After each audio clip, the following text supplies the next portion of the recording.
Hello friends नमस्कार।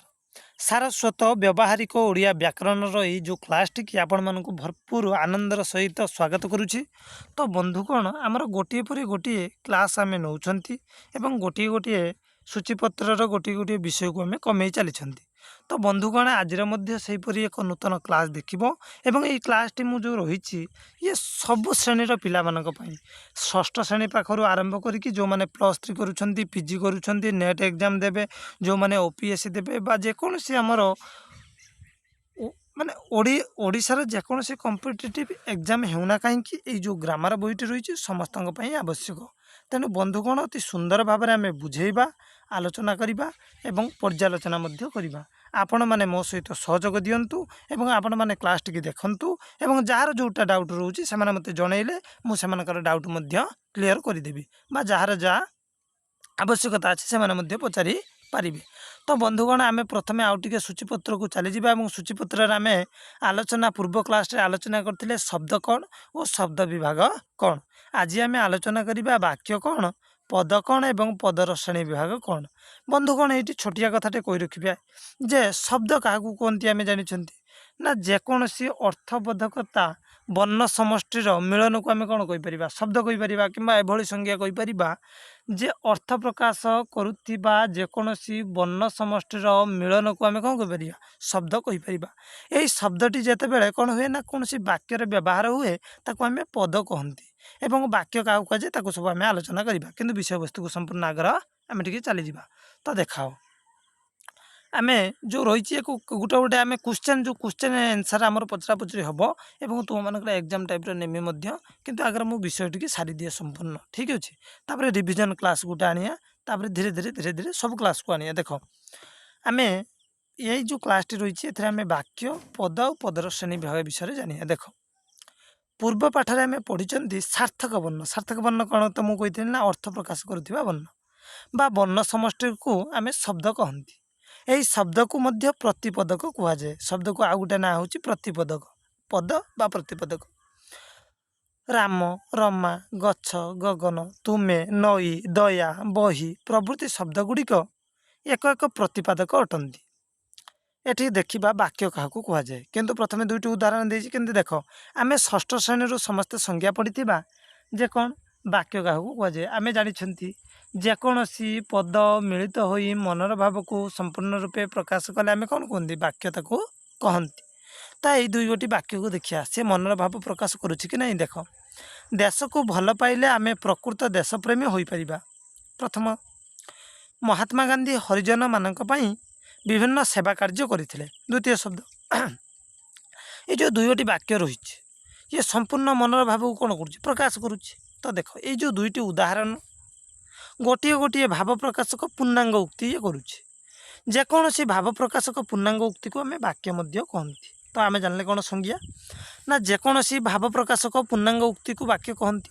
तुम्हें पूर्वर पढ़ी जे केतेक पदर मिलित हो जोटा को प्रथम मुझे कहली जे ना जेकोसी पद मिलित हो संपूर्ण रूपे मनर भाव को प्रकाश कले ताको वाक्य कहती। एटी आ गोटे नुआ संज्ञा देदेला कौन ना जेकोसी भाव प्रकाशक पूर्णांग उक्ति को आम वाक्य कहवा। तो देख उदाहरण स्वरूप देश को भल पाइले आम प्रथम देखीले एवं खर देखिले महात्मा गांधी हरिजन मानक ये जो दुई गोटी भावबोधक पूर्णांग उक्ति ये जो सर्ट सर्ट एक आम कौन कहीपर ना देश को भल पाइले आम एतिक जदि छाड़ ना यहाँ पूर्णांग उक्ति हम कि महात्मा गांधी हरिजन मानक ये पूर्णांग उक्ति हेबनी। तेणु जोटा पूर्णांग उक्ति नुहे ताको आम वाक्य कहीपर ना। तेणु आम जी वाक्य विषय जानिले तो आम जानले कौन ना अर्थबोधकता प्रकाश करुवा वर्ण समष्टि को आम शब्द कहवा एवं यही शब्द जितेबाला यही शब्द को आम प्रतिपदक बा पद कहती। यही पद जितेबाला कौन सी वाक्य व्यवहार हुए आम ताको पद कहती। एवं वाक्य कौन ना जेकोसी भाव प्रकाशक पूर्णांग उक्ति को आम कौन कहवा वाक्य कहवा। ठीक अच्छे एतिक पर्यंत क्लीयर। तबे मु आउरी गोटे कथा कहूँ देख वर्ण समष्टि मिसिक शब्द तैयारी होती शब्द मिसी वाक्य तैयारी होती वाक्य मिसी कौन ना एक अनुच्छेद तैयारी हुए एक अनुच्छेद होते कौन बृहत्कार गल्प तैयारी हुए गल्प हो पारे उपन्यास उपन्यास हो पारे नाटक तो विभिन्न प्रकार हो पारे।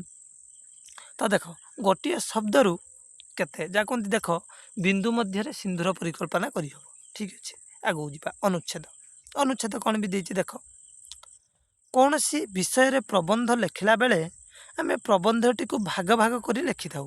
ଠିକ୍ ଅଛି, ସେଇ ପ୍ରତ୍ୟେକ ଭାବକୁ ଅନୁଚ୍ଛେଦ ବା କେତେ ଗୁଡ଼ିଏ ବାକ୍ୟ ମିଶିଲେ ଏକ ଅନୁଚ୍ଛେଦ ହୁଏ। ପୂର୍ବବର୍ତ୍ତୀ ବାକ୍ୟରେ ପରବର୍ତ୍ତୀ ବାକ୍ୟ ସହିତ ସମ୍ବନ୍ଧ ମଧ୍ୟ ଥାଏ। ପ୍ରତ୍ୟେକ ଅନୁଚ୍ଛେଦର ଗୋଟିଏ ଗୋଟିଏ ଭାବନା ବା ଚିନ୍ତାଧାରା ପ୍ରତିଫଳିତ ହୋଇଥାଏ। ଭାବନାର ପରିପ୍ରକାଶକୁ ନେଇ ଅନୁଚ୍ଛେଦ ବଡ଼ ବା ସାନ ହୋଇଥାଏ।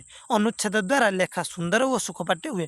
ତୁମମାନଙ୍କ ମୁଣ୍ଡକୁ ଡାଉଟ୍ ଆସିବ ବା ଗୋଟେ ପ୍ରଶ୍ନ ଆସିବ, ଅନୁଚ୍ଛେଦ କ'ଣ? ଦେଖ, ତୁମେ ବହୁତ ଗୁଡ଼ିକ ମନେକର ଗୋଟେ ପ୍ରବନ୍ଧ ପଢ଼ିଲ, ଦେଖିବ ପ୍ରବନ୍ଧରେ ଏଇଠି ମୁଁ ଆପଣଙ୍କୁ ଟିକେ ଖାଲି ଜଣେଇଦେବାକୁ ଚାହିଁ। ଦେଖ, ମନେକର ଏଇଠୁ ଏତିକି, ଇଏ ହେଲା ଗୋଟେ ଅନୁଚ୍ଛେଦ। ୟା ତଳକୁ ଆମେ ଧର ମନେକର ନେଲେ, ଠିକ୍ ଅଛି, ମୁଁ ଟିକେ ଖାଲି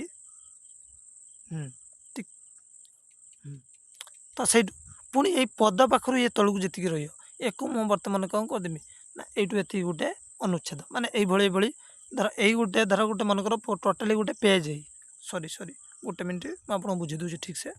ଦେଖ, ଅନୁଚ୍ଛେଦ ଆମେ କେମିତି ଜାଣିବା? ମନେକର ଏଇଟା ହେଲା ଭାବିନିଅ ଗୋଟେ ପେଜ୍, ଠିକ୍ ଅଛି, ବା ଗୋଟେ ପୃଷ୍ଠା। ଏଥିରେ ମନେକର ଗୋଟେ ପ୍ରବନ୍ଧ ଲେଖା ହେଇଛି। ପ୍ରବନ୍ଧର ଏଇଠୁ ଏତିକି ଗୋଟେ ଅନୁଚ୍ଛେଦ ଥିବ, ପୁଣି ଏଇଠୁ ଟିକେ ଛାଡ଼ିକି ଏମିତି ହେଇକି ଗୋଟେ ଅନୁଚ୍ଛେଦ, ତାପରେ ଏଇ ତଳକୁ 2ଟା କିମ୍ବା 3ଟା ଅନୁଚ୍ଛେଦ ଥିବ।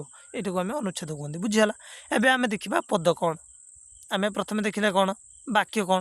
ବାକ୍ୟ ପରେ ଦେଖିଲେ ଅନୁଚ୍ଛେଦ। ବାକ୍ୟ ମିଶିକି ତ ଅନୁଚ୍ଛେଦ ହୁଏ। ଅନୁଚ୍ଛେଦରୁ ଏବେ ପଦ ଦେଖିବା। ଦେଖ, ଛାତ୍ରମାନେ ବିଜ୍ଞାନ ମେଳାରୁ ବସ୍ରେ ବିଦ୍ୟାଳୟକୁ ଫେରିଲେ। ଏହି ବାକ୍ୟଟିରେ 5ଟି ଅଂଶ ରହିଛି। ଯେମିତିକି କ'ଣ, କିଏ କିଏ ରହିଛି? ଗୋଟିଏ ହେଲା ଛାତ୍ରମାନେ ବିଜ୍ଞାନ ମେଳାରୁ ବସ୍ରେ ବିଦ୍ୟାଳୟକୁ ଫେରିଲେ। କେତୋଟି ଶବ୍ଦ ହେଲା? ଛାତ୍ରମାନେ 1, ବିଜ୍ଞାନ ମେଳା 2, ବସ୍ 3, ବିଦ୍ୟାଳୟକୁ 4, ଫେରିଲେ 5। ତ ଅଲଗା ଅଲଗା ଦେଖ, ଏଗୁଡ଼ିକୁ ଗୋଟିଏ ଗୋଟିଏ ପଦ କହିବା। ତ ବୁଝିହେଲା, ଏଗୁଡ଼ିକ ହେଲା କ'ଣ? ପଦ। କାରଣ ଦେଖ, ବାକ୍ୟର ପ୍ରତ୍ୟେକ ଅଂଶକୁ ଆମେ ପଦ କୁହନ୍ତି। ଏବଂ ଏଇ ପଦକୁ ମୁଁ କହିଥିଲି କ'ଣ, ଏଇ ପଦ ଯେତେବେଳେ ଏକିଟିଆ ରହିବାକୁ ବସ୍ରେ, ଏ ଗୋଟେ ଶବ୍ଦ, ବସ୍ ଗୋଟେ ଶବ୍ଦ, କିନ୍ତୁ ଏକୁ ଯେତେବେଳେ ଆମେ କେଉଁଠି ବାକ୍ୟରେ ବ୍ୟବହାର କରୁଛନ୍ତି ସେ ପଦ ରୂପରେ ପରିଗଣିତ ହେଉଛି। ଦେଖ, ଏହି ପଦ ଗୁଡ଼ିକରୁ ମାନେ, ରୁ, ରେ, କୁ ପ୍ରଭୃତିକୁ ବାଦ ଦେଲେ ପଦ ଗୁଡ଼ିକ କେବଳ ମୂଳ ଶବ୍ଦ ଆକାରରେ ରହିବ। ଯଦି ଆମେ ମନେକର ଏଠି ରହିଲା କ'ଣ, ଛାତ୍ରମାନେ, ମାନେଟାକୁ କାଟିଦିଅ, ଛାତ୍ର। ବିଜ୍ଞାନ ମେଳାରୁ, ରୁ କାଟିଦିଅ। ବସ୍ଟାକୁ ରେ କାଟିଦିଅ। ବିଦ୍ୟାଳୟ କୁ, ତ କୁ, ରେ, ରୁ, ମାନେ ଇତ୍ୟାଦିକୁ ଆମେ ଯଦି କାଟିଦେଲେ କ'ଣ, ଯେମିତିକି ଛାତ୍ରମାନେ ବିଜ୍ଞାନ ମେଳାରୁ ବସ୍ରେ, ଦେଖିଲ କେମିତି ଶବ୍ଦ କଟା ହେଇଛି। ତ ବିଦ୍ୟାଳୟକୁ, ଏସବୁ ମୂଳ ଶବ୍ଦ ରହିଲା। ତ ଏଇ ଯେଉଁ କୁ ମୂଳ ଶବ୍ଦକୁ ଆମେ ପ୍ରତିପାଦକ କୁହନ୍ତି। ଅର୍ଥାତ୍ ବିଜ୍ଞାନ ମେଳା, ଛାତ୍ର, ବିଦ୍ୟାଳୟ ମୂଳ ଶବ୍ଦ ଇତ୍ୟାଦିକୁ ଆମେ କ'ଣ କୁହନ୍ତି? ମୂଳ ଶବ୍ଦ କହନ୍ତି।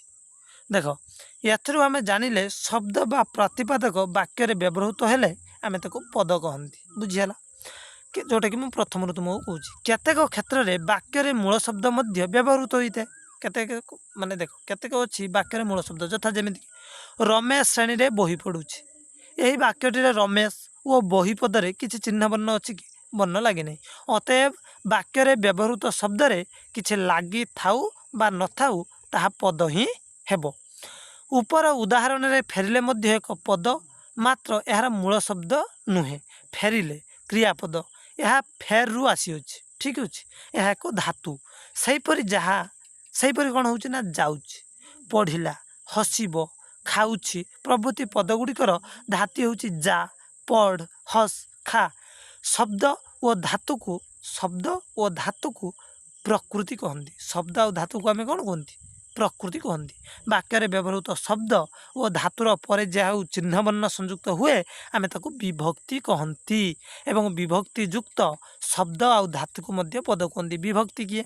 ନା ର, ରୁ, ଯେଉଁ ଦେଖିଲେ ବିଜ୍ଞାନ ମେଳା, ରୁ, ଯେଉଁ ଯେତିକି ସବୁ ରହିଲା ସେଗୁଡ଼ିକ ବିଭକ୍ତି ରହିଲା।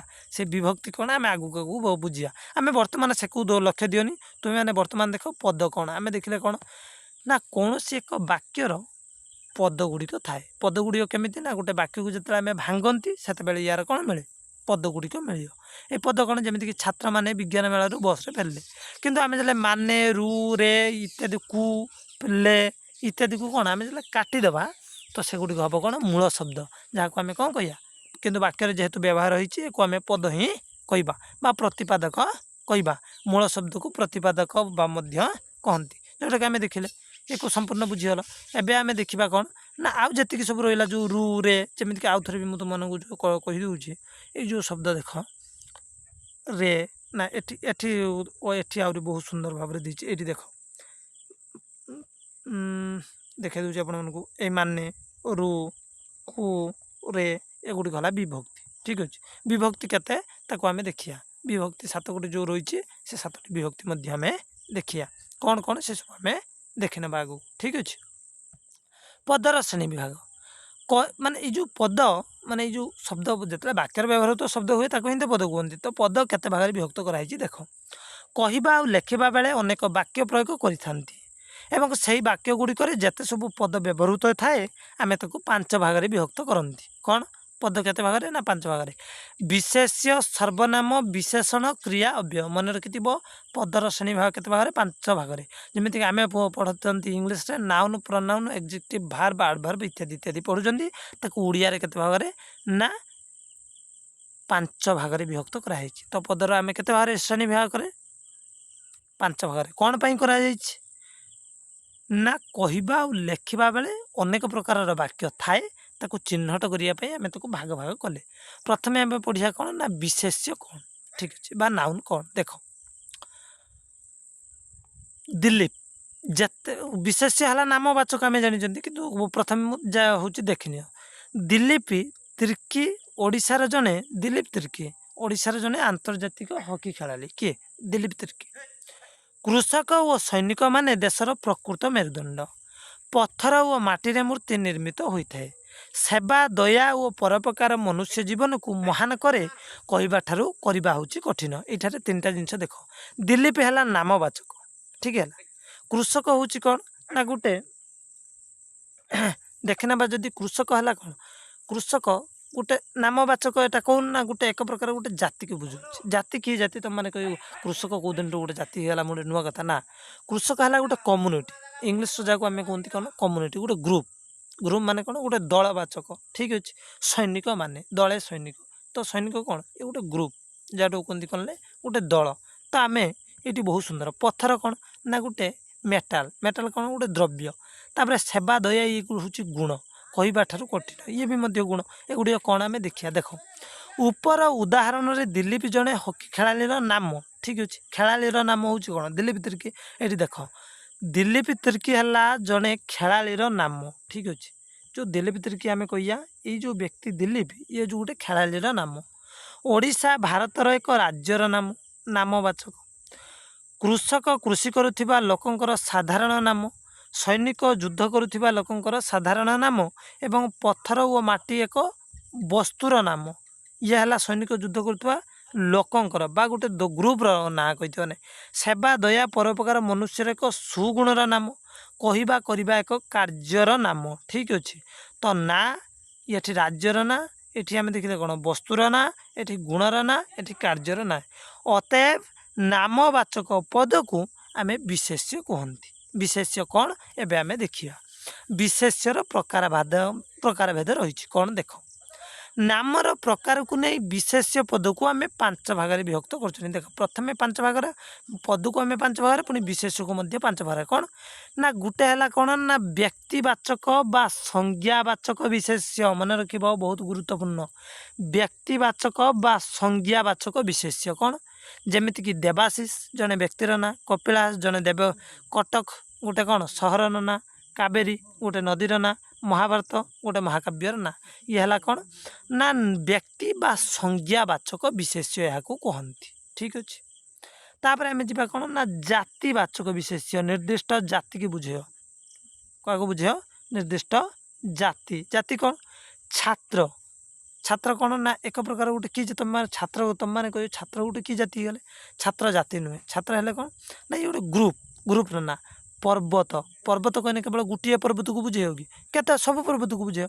ସହର, ସହର କୌଣସି ନିର୍ଦ୍ଦିଷ୍ଟ ସହରକୁ କହିଲା କି? ସବୁ ସହରକୁ ବୁଝେଇବ। ନଦୀ, ନଦୀ କେବଳ ଗୋଟିଏ ନଦୀକୁ ବୁଝେଇବ କି? ବହୁତ ନଦୀକି ବୁଝେଇବ। ଗ୍ରନ୍ଥ, ଗୋଟେ ବହିକି କୌଣସି ବୁଝାଉଛି କି? ପୁରା ଗ୍ରନ୍ଥର ସମୂହକୁ ବୁଝେଇବ। ଯାହା ସମୂହକୁ ବୁଝାଏ ତାକୁ ଆମେ ଜାତିବାଚକ କୁହନ୍ତି। ସମୂହ ଅର୍ଥାତ କମ୍ୟୁନିଟି, ଠିକ୍ ଅଛି। ତାପରେ ହେଲା କ'ଣ ନା ବସ୍ତୁବାଚକ। ବସ୍ତୁବାଚକ କ'ଣ?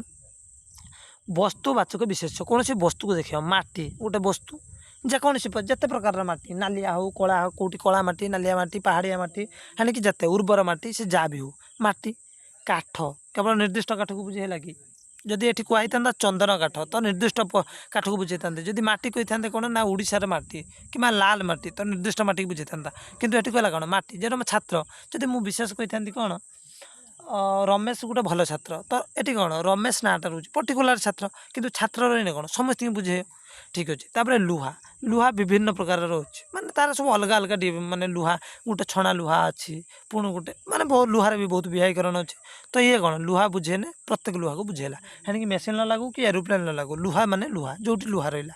ପାଣି କେବଳ କହିଥାନେ ଏଠି ନଦୀ ପାଣି କଳ ପାଣି କି ପୋଖରୀ ପାଣି କି ବୁଝେଇଲା କି ପାଣି ମାନେ ସବୁ ସମୁଦ୍ର ଠାରୁ ନଈ ପର୍ଯ୍ୟନ୍ତ କୋଇଲା ତାକୁ ବୁଝେଇଲା କ'ଣ କୋଇଲା ବିଭିନ୍ନ ପ୍ରକାରର ଅଛି ତ ଆମେ କ'ଣ କହିଲେ କୋଇଲା ନାଁ ଧରିନେ ନା କୋଇଲାର ଆମେ ଯେତେ ପ୍ରକାର କୋଇଲା ରହିଛି ସମସ୍ତଙ୍କୁ ବୁଝନ୍ତି ତ ଜାଣିଲେ। ତାପରେ ଆସିଲା କ'ଣ ନା ଗୁଣବାଚକ ଦେଖ ଅହିଂସା ଗୋଟେ ଗୁଣର ନାଁ ସତ୍ୟ କହିବା ଗୋଟେ କ'ଣ ଗୁଣ ସରଳତା ଗୋଟେ ଗୁଣ ବାର୍ଦ୍ଧକ୍ୟତା ଗୋଟେ କ'ଣ ଅବସ୍ଥା ଦାରିଦ୍ର୍ୟ ବି ଗୋଟେ ଅବସ୍ଥା ତ ଇଏ ହେଲା ଗୁଣବାଚକ ବିଶେଷ୍ୟ। ତାପରେ କ୍ରିୟାବାଚକ ଯେମିତିକି ଲେଖିବା ଗୋଟେ କ'ଣ କ୍ରିୟା ମାନେ କିଛି ହେଉଛି ପଢ଼ିବା ଖାଇବା ହସିବା ଖେଳିବା ନାଚିବା ଡେଇଁବା ଇତ୍ୟାଦି ଏସବୁ କ'ଣ ନା ଗୋଟେ କର୍ମ। ତେଣୁ ଆମେ ଜାଣିଲେ ଯେ ଅତଏବ ଆମେ ଏତିକି କହିପାରିବା ଅତଏବ ନାମବାଚକ ପଦକୁ ଆମେ ବିଶେଷ୍ୟ କୁହନ୍ତି ଏବଂ ଏହି ବିଶେଷ୍ୟକୁ 5 ଭାଗରେ ବିଭକ୍ତ କରନ୍ତି। ବ୍ୟକ୍ତିବାଚକ ବା ସଂଜ୍ଞାବାଚକ ଯାହା କ'ଣ କରେ ନା କେବଳ ନାଁକୁ ବୁଝାଏ କୌଣସି ବ୍ୟକ୍ତିର ନାଁ ହେଇପାରେ କୌଣସି ଲୋକର ନାଁ ହେଇପାରେ କୌଣସି ସହରର ନାଁ ହେଇପାରେ ମାନେ ଯେତେ ପ୍ରକାର ନାଁ ରହିଲା କିମ୍ବା ଯେକୌଣସି ଯେତେ ପ୍ରକାରର ନାମ ରହିଲା ସେ ସବୁକୁ ଆମେ କ'ଣ କହିପାରିବା ବ୍ୟକ୍ତିବାଚକ ବା ସଂଜ୍ଞାବାଚକ ହେଇପାରେ। ମନେକର କୌଣସି ପର୍ବତର ନାଁ ହେଇପାରେ କୌଣସି ସହରର ନାଁ ହେଇପାରେ ଯେତେ ପ୍ରକାର ନାମ ଗୋଟେ ସହର ହେଇପାରେ ପର୍ବତ ହେଇପାରେ ଦେଶ ହେଇପାରେ କୌଣସି ଗୋଟେ ମନେକର ମୋବାଇଲ ଫୋନ୍ର ଯେମିତି ରିଏଲମି ଧର ଫୋନ୍ ଗୋଟେ କ'ଣ ଯେତେ ପ୍ରକାର ଫୋନ୍ ରହିଲା ସେ ସମସ୍ତଙ୍କୁ ବୁଝେଇବ ତ ଇଏ ହେଲା ନାମବାଚକ।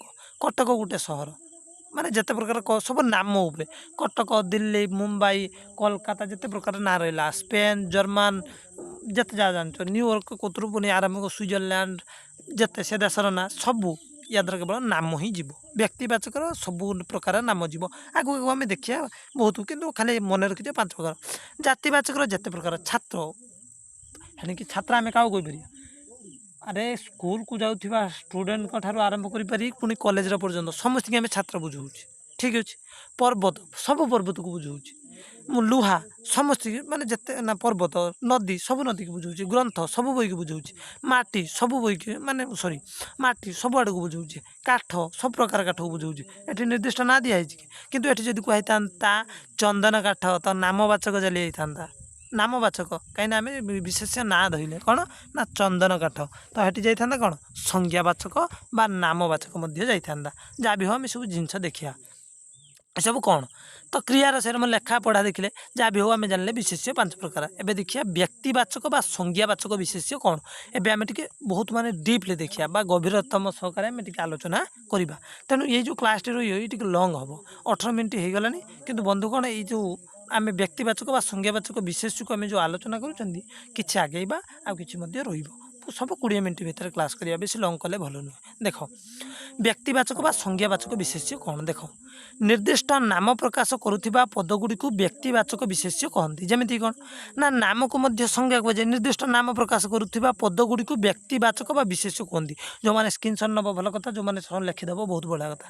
ଦେଖ ନାମକୁ ମଧ୍ୟ ସଂଜ୍ଞା କୁହନ୍ତି ଏଣୁ ବ୍ୟକ୍ତିବାଚକ ବିଶେଷ୍ୟରେ ଅନ୍ୟ ନାମ ହେଲା ସଂଜ୍ଞାବାଚକ ବିଶେଷ୍ୟ ଏହାକୁ ସଂଜ୍ଞାବାଚକ କୁହାଯାଏ ବା ଏହାକୁ ବ୍ୟକ୍ତି ବିଶେଷ୍ୟ କୁହାଯାଏ। ଯେମିତି କ'ଣ ନା ଏହି ଶ୍ରେଣୀର ବିଶେଷ୍ୟ ନିର୍ଦ୍ଦିଷ୍ଟ ବ୍ୟକ୍ତି ନିର୍ଦ୍ଦିଷ୍ଟ ସ୍ଥାନ ନିର୍ଦ୍ଦିଷ୍ଟ ସହର ନିର୍ଦ୍ଦିଷ୍ଟ ପର୍ବତ ନିର୍ଦ୍ଦିଷ୍ଟ ବନ ନିର୍ଦ୍ଦିଷ୍ଟ ପଶୁପକ୍ଷୀ ଧର ପଶୁପକ୍ଷୀ କହିଲେ ମୁଁ ନିର୍ଦ୍ଦିଷ୍ଟ କେବଳ କୁଆକୁ ବୁଝେଇବି କି ମୋର ଯେକୌଣସି ମନେକର ହରିଣ ମୁଁ ଯେକୌଣସି ବାଘ ବିଲେଇ ସାପ ସମସ୍ତେ ସମୁଦ୍ର ହ୍ରଦ ନଦୀ ଗ୍ରନ୍ଥ ଦେଶ ପ୍ରଦେଶର ନାମକୁ ବୁଝାଏ କହିଲା କ'ଣ ନିର୍ଦ୍ଦିଷ୍ଟ ଏଇ ଯେଉଁ ଶବ୍ଦଟାକୁ ବହୁତ ଗଭୀର ସହକାରେ ନେବ ନିର୍ଦ୍ଦିଷ୍ଟ ବ୍ୟକ୍ତି ନିର୍ଦ୍ଦିଷ୍ଟ ସ୍ଥାନ ଏଇ ନିର୍ଦ୍ଦିଷ୍ଟତା ସବୁଆଡ଼େ ଲାଗିବ ତ ନିର୍ଦ୍ଦିଷ୍ଟ ଆକାରରେ ଯେଉଁଠି ହେବ କିନ୍ତୁ ଯଦି ଖାଲି କୁହାଯିବ ସମୁଦ୍ର ତ ଏଠି ଖାଲି କୁହାହେଇନି ସେଟା ହେଇଯିବ ଜାତିବାଚକ ଠିକ୍ ଅଛି।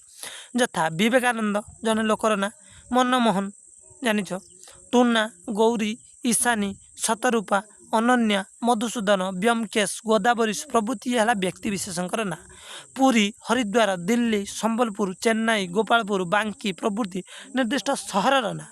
ଗ୍ରାମ୍ୟ ବା ସ୍ଥାନର ନାମ ମଧ୍ୟ ଅଟେ।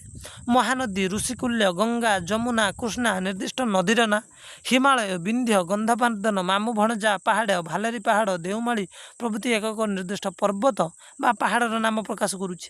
ଭାରତ ନେପାଳ ଚୀନ ଇରାକ ମରକ୍କୋ ଇଟାଲୀ ପାକିସ୍ତାନ ଏ ନିର୍ଦ୍ଦିଷ୍ଟ ଦେଶକୁ ଦେଖାଉଛି। କିନ୍ତୁ ମୁଁ ଯଦି କହିଥାନ୍ତି ଖାଲି ଦେଶ କହିଲେ କେଉଁ ଦେଶକୁ ବୁଝାଉଛି, କିନ୍ତୁ ଏଠି ନିର୍ଦ୍ଦିଷ୍ଟ ଦେଶ ଯଦି ନାଁ ଧରିକି କହିବା ସେଟା ନିର୍ଦ୍ଦିଷ୍ଟକୁ ବୁଝେଇବ।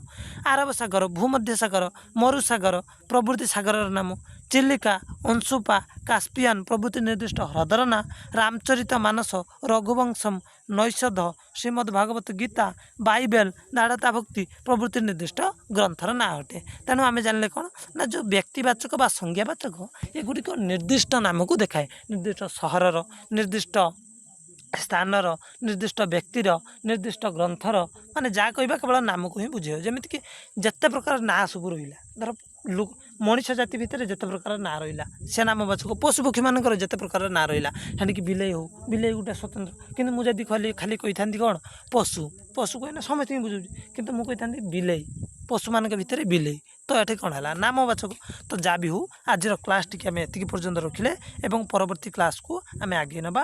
ବନ୍ଧୁଗଣ କ୍ଲାସ୍ଟିକି ବେଶୀ ଲଙ୍ଗ୍ କଲେ ଭଲ ନୁହେଁ। ଆମେ ପୁଣି ପରବର୍ତ୍ତୀ କ୍ଲାସ୍ରେ ଆଲୋଚନା କରିବା। ଠିକ୍ ଅଛି, ଧନ୍ୟବାଦ।